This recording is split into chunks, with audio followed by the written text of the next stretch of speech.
प्रशासन जो है इनको उठा कर ले जा रहा है। आजाद समाज पार्टी के भावी प्रत्याशी अनिल प्रधान को हम आपको लगातार दिखाने की कोशिश करेंगे किस तरह से जो है गिरफ्तारी कर ली गई है। कोई मामला नहीं बताया जा रहा है। प्रत्याशी का कहना है कि कोई मामला नहीं बताया गया, किस तरह से जो है इनकी गिरफ्तारी हुई है हम आपको दिखाने की कोशिश करेंगे। किस तरह से जो है आप देख पा रहे हैं यहाँ पर सैकड़ों जो है यहाँ प्रशासन मौजूद है। और इस अभी हम लोग नामांकन करके बाहर निकले हैं। SHO साहब हैं नगर थाना से, और हम मांग रहे हैं कि वारंट कुछ है तो दिया जाए। क्या मैंने कैसा केस है, कैसा मुकदमा है, तो कुछ वारंट उपलब्ध नहीं कराया जा रहा है। न्यायालय का भी कुछ वारंट है, तो साहब बोल रहे हैं कि वर्दी हम पहने हैं, आप चलिए साथ में। दम है कितना दमन में तेरे देख लिया है देखेंगे, सरफरोशी की तमन्ना अब हमारे दिल में है, देखना है जोर कितना बाजीवे कतील में है। देखिए मामला हमें बताया नहीं गया है कि नोटिस भी नहीं है, नोटिस वगैरह कुछ भी। प्रशासन अगर पहले बताता 6-6 शासक केस है, समाज के लिए 6-6 शासक केस है। कोई ऐसा मर्डर केस नहीं है, हत्या केस नहीं, डकैती केस, लूट केस कोई नहीं है। ये समाज के लिए केस है, तो उसका हमने बेल करा कर रख लिया है। उसमें नामांकन में दिया भी है, फॉर्म में भरे भी है। लेकिन अगर मेरे पास अगर FIR भी होता तो थाना प्रभारी क्यों नहीं सूचना दिए कि आपके ऊपर FIR है, क्यों नहीं वारंट कराए। पहले अचानक से जाकर अनिल प्रधान को पकड़ने का काम किया। लेकिन राजपुर के जनता ने जो विपक्षी लोग हैं जो साजिश की तरह अरेस्टिंग करा है, उनको छोड़ेगी नहीं वोट के माध्यम से। क्रांतिकारी नमो बुधाय, जय भीम, जय भारत, जय संविधान। मैं रमन आर्यन और आप देख रहे हैं अध्यात्म पावर। दोस्तों, जैसा कि मैंने पिछली वीडियो में आपको बताया था कि भीम आर्मी चीफ आज़ाद समाज पार्टी के राष्ट्रीय अध्यक्ष व नगीना सांसद चंद्रशेखर आज़ाद ने जैसे ही असदुद्दीन ओवैसी और स्वामी प्रसाद मौर्य के साथ मिलकर गठबंधन किया और बिहार विधानसभा में अपना तीसरा मोर्चा खोला, उसके बाद NDA और इंडिया गठबंधन की मुश्किलें बढ़ गई। उम्मीद यही जताई जा रही थी कि जिस तरह से खलबली मची है तीसरे मोर्चे को देखकर कुछ न कुछ जरूर होगा, और यही हुआ। आपको बता दें कि कल यानी 17 अक्टूबर 2025 को बिहार विधानसभा की नामांकन की अंतिम तिथि थी, और उस दिन सभी प्रत्याशी नामांकन के लिए पहुंचे थे। वैसे में आपको बता दें कि बक्सर के राजपुर विधानसभा से अनिल प्रधान, जो आज़ाद समाज पार्टी से सुरक्षित सीट पर उम्मीदवार थे, जो ही वो नामांकन के लिए पहुंचे, करीब 7 बजे का समय था, अचानक वहां पर बिहार पुलिस पहुंचती है, तुरंत उन्हें गिरफ्तार कर लेती है। अब गिरफ्तारी की बात सुनकर हैरान हो जाते हैं अनिल प्रधान, क्योंकि बिना वारंट व बिना नोटिस की गिरफ्तारी कहीं ना कहीं ये सवाल खड़ा कर रहे थे। दरअसल जिस बात की उम्मीद लगाई जा रही थी कि आज़ाद समाज पार्टी को रोकने के लिए ये किसी भी कीमत पर मनुवादी चुकेंगे नहीं। हर जगह आप देख रहे हैं कि आज़ाद समाज पार्टी के कितने विरोधी हो चुके हैं, भीम आर्मी के कितने विरोधी हैं। वैसे देखा जाए तो इस समय हर एक पार्टियों के टारगेट पर भीम आर्मी आज़ाद समाज पार्टी है, और ऐसे में जो उम्मीद लगाई जा रही थी कि खलबली जो मची है, जिसका प्रभाव जो है कहीं ना कहीं बिहार विधानसभा में देखने को मिलेगा। और आपने देखा कि किस तरह से अनिल प्रधान की गिरफ्तारी हुई। अनिल प्रधान जब उनसे पत्रकारों ने पूछा कि उनकी गिरफ्तारी कैसे हुई, तो उन्होंने क्या जवाब दिया, पहले आप अनिल प्रधान का वो जवाब सुनिए, उसके बाद हम सीधे आपसे बात कर रहे हैं। जानेंगे क्या मामला है आपके ऊपर। जो मामला है कि अभी हम लोग नामांकन करके बाहर निकले हैं। SHO साहब हैं नगर थाना से, और हम मांग रहे हैं कि वारंट कुछ है तो दिया जाए। क्या मैंने कैसा केस है, कैसा मुकदमा है, तो कुछ वारंट उपलब्ध नहीं कराया जा रहा है। न्यायालय का भी कुछ वारंट है, तो साहब बोल रहे हैं कि वर्दी हम पहने हैं, आप चलिए साथ में। कहाँ से नामांकन किया? हम लोग राजपुर अनुसूचित जाति विधानसभा जो है सुरक्षित, वहाँ से नामांकन किए हैं, और बिना वारंट के, बिना नोटिस के। क्या था, कुछ जानकारी मिला? कुछ जानकारी नहीं है साहब, हम तो नोटिस मांग रहे हैं कि मुझे नोटिस दिया जाए। क्या मैंने आरोप है, न्यायालय का गिरफ्तारी हो रहा है? जी बिल्कुल, आरोप क्या है। केस नंबर बता ही रहे हैं, केस नंबर बता रहे हैं। जी जी। तो दोस्तों, आपने सुना किस तरह से अनिल प्रधान ने ये बताया कि बिना वारंट और बिना नोटिस की गिरफ्तारी कहीं ना कहीं ये हमें हैरान कर रही है। आखिर मैंने क्या किया है, इस बात को तो पुलिस वालों को बताना चाहिए था। आपको बता दें कि वहाँ पर लगभग 10-20 पुलिस वाले पहुँचे थे अनिल प्रधान को गिरफ्तार करने के लिए, लेकिन जब अनिल प्रधान की गिरफ्तारी हो गई, उसके बाद उनके जो समर्थक कार्यकर्ता थे काफ़ी आक्रोशित दिखे। भीम आर्मी में आक्रोश का माहौल था और सभी ये बता रहे थे कि ये सरकार जो है कहीं ना कहीं नहीं चाहती है कि आज़ाद समाज पार्टी आगे बढ़े, भीम आर्मी आगे बढ़े, क्योंकि भीम आर्मी से सबको डर है। आखिर वहाँ पर जितने भी कार्यकर्ता थे आक्रोशित किस तरह से वो जवाब दिए, पहले आप उनका जवाब सुनिए, उसके बाद हम सीधे आपसे बात कर रहे हैं। ये जो समांती विचार के लोग हैं, ये समांती ताकत के लोग हैं, ये साझबूझ के साथ जो राजपुर विधानसभा से गरीबों का मसीहा, मजदूरों का मसीहा, कमजोरों का मसीहा अनिल प्रधान जी ने जो नामांकन करने आए, तो यहाँ पर लोगों ने यहाँ से साझबूझ के साथ उनको अरेस्टिंग कराने का काम किया। जो राजपुर विधानसभा से समांती ताकत के लोगों ने पर्चा भरे हैं, ये साझबूझ के साथ अनिल प्रधान को गिरफ्तार करने का काम किया। लेकिन याद रखे, उन समांतियों का एक बता देना चाहते हैं कि दम है कितना दमन में तेरे, देख लिया है देखेंगे, सरफरोशी की तमन्ना अब हमारे दिल में है, देखना है जोर कितना बाजी वे कतील में है। देखिए मामला हमें बताया नहीं गया है कि नोटिस भी नहीं है, लोगों के साथ नोटिस वगैरह कुछ भी। प्रशासन अगर पहले बताता 6 शासक केस ये समाज के लिए 6 शासक केस, ये कोई ऐसा मर्डर केस नहीं है, हत्या केस नहीं, डकैती केस, लूट केस कोई नहीं है, ये समाज के लिए केस है। तो उसका हमने बेल करा कर रख लिया है, उसमें नामांकन में दिया भी है, फॉर्म में भरे भी है।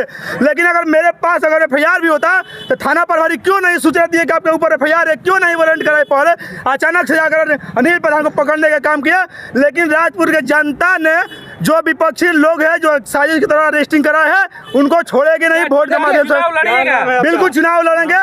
एक अनिल प्रधान की गिरफ्तारी कराओगे, यहाँ हजारों अनिल प्रधान ने पैदा हो गए हैं, एक अनिल का हत्या कराओगे हजारों। गठबंधन जिंदाबाद,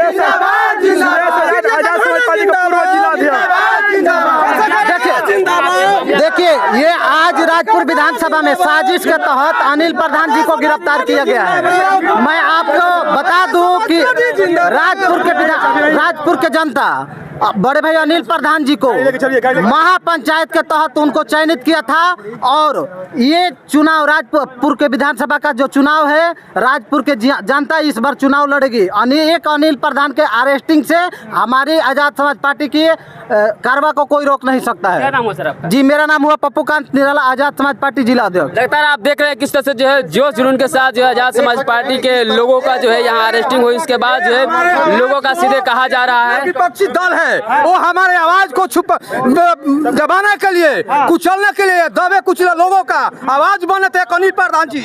इनको महापंचायत बुला के राजपुर का जनता इनको प्रत्याशी घोषित किया था। अगर उस आवाज को विपक्षी देखकर सब लोग हड़बड़ा तड़बड़ा गए, तो एक अंदाज 100 अनिल प्रधान यहाँ पर जो है लड़ने के लिए तैयार है, उनको आवाज दबने वाला नहीं है। जिस तरह से जो है लगातार जो है यहाँ पे आज जो है नामांकन का अंतिम दिन था, और नामांकन के अंतिम दिन ही जो है अनिल प्रधान जी को जो है गिरफ्तार कर लिया गया है। किन मामला को लेकर के जानेंगे। वाकई जो है आज जो है जिस तरह से अंतिम दिन में जो है आजाद समाज पार्टी के जो है भावी प्रत्याशी रहे अनिल प्रधान को गिरफ्तार कर लिया गया है। लगातार हम आपको दिखाने की कोशिश करेंगे। सर, इन्होंने अपना दुख दर्द हमारे बीच में रहने वाले हमारे आजाद समाज पार्टी के प्रभारी प्रदेश के महासचिव है अनिल प्रधान जी को कैंडिडेट बनाया गया, और कैंडिडेट के रूप में आज उनका नामांकन था।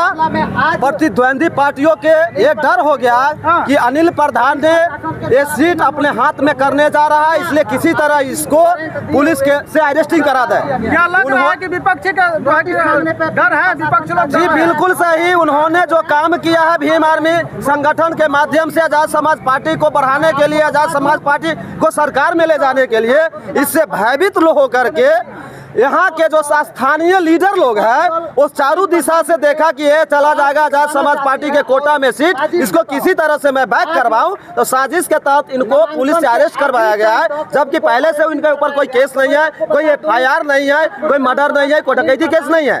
एक झूठी केस में इनको किसी तरह फंसा करके अरेस्ट करवाया गया है, और राजेपुर विधानसभा के जनता तय कर चुका है कि अनिल प्रधान को ही हम लोग बेटा मान लिए हैं, समांग मान लिए हैं, और हमारे बीच में चंद्रशेखर आजाद को करवा को देखते हुए आगे बढ़ाएंगे। हमारे समाज में रह करके यही दुख दर्द को झेलेंगे, इनको हम लोग विधायक बनाएंगे। कदम क्या रहेगा आप लोगों का? तो दोस्तों आपने सुना किस तरह से भीम आर्मी के कार्यकर्ताओं में आक्रोश था, उनका कहना था कि एक अनिल प्रधान को गिरफ्तार किए हो, हज़ारों अनिल प्रधान यहाँ पर पैदा हो जाएंगे, एक को मारोगे हज़ारों यहाँ पर पैदा हो जाएंगे। तो मतलब साफ है कि किस तरह से ये जो एनडीए सरकार है, यानी ये कह सकते हैं कि मनुवादी सरकार, ये किस तरह से चंद्रशेखर आज़ाद को रोकने के लिए एड़ी चोटी का जोर लगा रही है। मतलब यहाँ तक कि बिना वजह, बिना वारंट, बिना नोटिस की गिरफ्तारी, अगर मामला कभी का रहा होगा तो कब का रहा होगा, लेकिन जिस तरह से बिना नोटिस की गिरफ्तारी हुई है, कहीं ना कहीं प्रशासन पर सवाल खड़ा होता है। वैसे दोस्तों आपको बता दें कि चुनाव आयोग ने भी चंद्रशेखर आज़ाद के साथ गेम खेलने में कोई कसर नहीं छोड़ी। मतलब साफ है कि चुनाव आयोग भी एनडीए सरकार के कंट्रोल में है। आपको बता दें कि चुनाव चिन्ह चंद्रशेखर आज़ाद की पार्टी आज़ाद समाज पार्टी का केतली है, और केतली चुनाव चिन्ह एक और प्रत्याशी को मिल गया। मतलब उसने एक और पार्टी बनाई थी, नाम है प्रदीप कुमार सिंह, जिसने एक नई पार्टी बनाई और उसको चुनाव आयोग ने केतली दे दिया। मतलब पहले से जो चुनाव चिन्ह केतली है उसको चुनाव आयोग ने किसी और को दे दिया। एक जगह पर जब दो चुनाव चिन्ह होंगे तो फिर मतलब साफ है कि बहुत सारे मतदाता चंद्रशेखर के भ्रम में प्रदीप कुमार सिंह को वोट करेंगे, जिससे चंद्रशेखर आज़ाद को भारी नुकसान होगा। तो ये जो गणित है ये एनडीए सरकार के, आप समझ सकते हैं कि चंद्रशेखर आज़ाद को रोकने के लिए किस तरह से ये एड़ी चोटी का जोर लगा रहे हैं। अगर ये अधिकार है कि चुनाव चिन्ह किसी को भी दिया जा सकता है, एक जगह पर दो चुनाव चिन्ह हो, तो मैं ये बात अगर कहूँ कि भाजपा अगर कमल का जो चुनाव चिन्ह है किसी और प्रत्याशी को दे दे तो क्या ये संभव है? कभी ऐसा नहीं हो सकता है कि भाजपा ऐसा कर दे कि किसी और को चुनाव चिन्ह कमल का फूल दे दे। तो मतलब ये है कि संविधान और नियम कानून इनके अंडर में है, ये किस तरह से चलाएंगे ये इनके ऊपर डिपेंड करता है। चंद्रशेखर आज़ाद को रोकने के लिए यहाँ तक कि चुनाव आयोग ने इस तरह का गेम खेला, लेकिन आपको बता दें कि चुनाव आयोग ने लाख प्रयास किया चंद्रशेखर आज़ाद को रोकने का, उसके बाद भी चंद्रशेखर आज़ाद पीछे नहीं हटे। उन्होंने तीसरा मोर्चा खोला असदुद्दीन ओवैसी और स्वामी प्रसाद मौर्य के साथ मिलकर। तीनों धाकड़े नेता, डर था क्योंकि ये तीनों अपने भाषण के लिए मशहूर हैं, अपनी दमदार भाषण और इनके जो दमदार तेवर हैं ये एनडीए और इंडिया गठबंधन पर भारी पड़ सकते हैं। ये एनडीए और इंडिया गठबंधन को अच्छी तरह से पता था और इस वजह से चंद्रशेखर को रोकने के लिए इन लोगों ने इतना प्रयास किया है।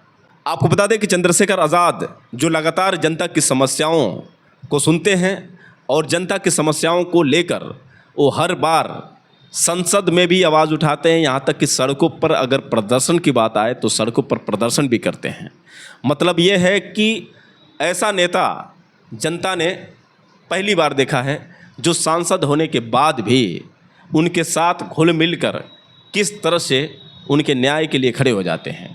कभी आपने देखा होगा कि छात्रों के साथ बैठ जाते हैं, कभी महिलाओं के लिए आवाज़ उठाते हैं, तो कभी दलितों के लिए आवाज़ उठाते हैं, या फिर किसानों का मुद्दा हो। किसी भी दृष्टिकोण से चंद्रशेखर आज़ाद अन्य नेताओं से अलग हैं और चंद्रशेखर आज़ाद की ये बढ़ती लोकप्रियता कहीं ना कहीं ये विपक्ष जो भी ये आरएसएस की सरकार है, मनवादी सरकार है, इनको हजम नहीं हो रही है। चंद्रशेखर आज़ाद को रोकने के लिए लगातार प्रयास किए जा रहे हैं, लेकिन आपको बता दें कि चंद्रशेखर आज़ाद जो ठान लिए हैं कि चाहे तुम कितने भी रोकने के प्रयास करो, हम रुकने वाले नहीं हैं, क्योंकि हम जब गोलियों से नहीं डर सकते हैं तो फिर तुम्हारी इन धमकियों से और तुम्हारे इन साजिशों से हम कभी पीछे हटेंगे नहीं। सत्य परेशान हो सकता है, पराजित नहीं। वैसे दोस्तों आप लोगों की क्या राय है, आप लोग कमेंट करके बताएं और हो सके तो इस वीडियो को ज़्यादा से ज़्यादा शेयर करें। फिर मिलेंगे अगले वीडियो के साथ, तब तक के लिए क्रांतिकारी नमो बुधाय। जय भीम।